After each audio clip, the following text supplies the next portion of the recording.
Friends, Delhi DElEd में government diet college कितने rank पर मिलेगा एंड प्राइवेट कॉलेज कितने रैंक पर मिलेगा, आज की इस वीडियो में दोस्तों मैं आपको कैटेगरी वाइज सीट मैट्रिक्स के अकॉर्डिंग बताने वाला हूं। और प्रीवियस ईयर कितने रैंक वालों को गवर्नमेंट कॉलेज मिला था कैटेगरी वाइज, आज की इस वीडियो में आपको बताऊंगा।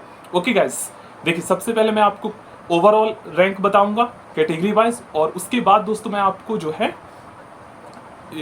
ओवरऑल रैंक को ही हम स्टेट रैंक कहते हैं। उसके बाद मैं आपको वेटेज रैंक बताऊंगा जो कि कैटेगरी वाइज होता है। ओके गाइस, तो देखिए दिल्ली डीएलएड के गवर्नमेंट डाइट कॉलेज में दोस्तों जनरल कैटेगरी के स्टूडेंट के लिए 555 सीटें रिजर्व है। ओके गाइस, अब गाइस यहाँ पर क्या है ना कि अगर आप जनरल कैटेगरी से हो और अगर आपका ओवरऑल, जिसे स्टेट रैंक कहते हैं, अगर आपका ओवरऑल रैंक 1050 के आसपास आया है, ठीक है ना, ओवरऑल रैंक में ओबीसी, एससी, एसटी, जनरल सब मिक्स होता है और एक साथ उनका रैंक उसके नंबर के अकॉर्डिंग जारी कर दिया जाता है। तो ओवरऑल रैंक अगर आपका 1050 के आसपास है या उससे कम है तो आपको गवर्नमेंट कॉलेज मिल जाएगा। ओके गाइस, उससे ज़्यादा है तो फिर कम चांसेस है।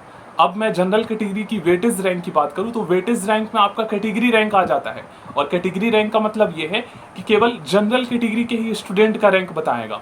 अब 555 सीटें रिजर्व है, ठीक है ना, और आपका रैंक वेटेज मतलब कैटेगरी रैंक अगर आपका 560 आता है, 70 आता है, 555 के अंतर्गत आता है, तो आपका 100% चांस है यहाँ पर गवर्नमेंट कॉलेज में एडमिशन होने के।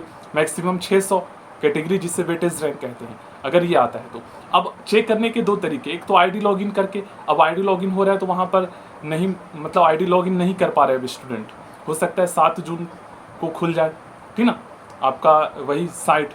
और दूसरा तरीका है दोस्तों, आप जो है लिस्ट डाउनलोड कर लीजिए एससीईआरटी दिल्ली एडमिशन के ऑफिशियल साइट पर, और उसमें आप कुछ स्टूडेंट का तो वेटेज रैंक बताया लेकिन कुछ का नहीं बताया, तो आप कैटेगरी से ऊपर से स्टार्ट कर लीजिए कि फर्स्ट रैंक पर जनरल है 1, उसके बाद 2, फिर तीसरा ओबीसी का है उसको रहने दीजिए, फिर 4th नंबर पर जनरल है। तो इस तरीके से चेक कर सकते हो, टाइम लगेगा लेकिन कुछ स्टूडेंट ने किया है तो ये पता चल गया।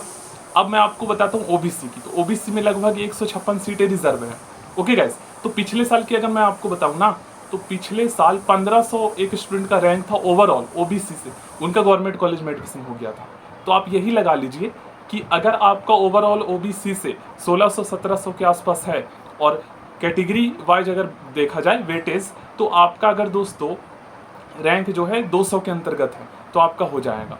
ओके, अब एससी की बात करें तो 156 सीटें रिजर्व है, तो वेटेज रैंक 200 के अंतर्गत आता है अगर कैटेगरी वाइज रैंक आपका 200 के अंतर्गत, और मैक्सिमम 2500 या 3000 के आसपास आता है, तो आपका जो है यहाँ पर गवर्नमेंट में हो जाएगा।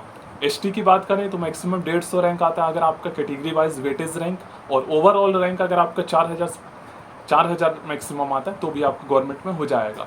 सीटें रिजर्व होती है तो उसके अकॉर्डिंग मैं आपको बता रहा हूँ।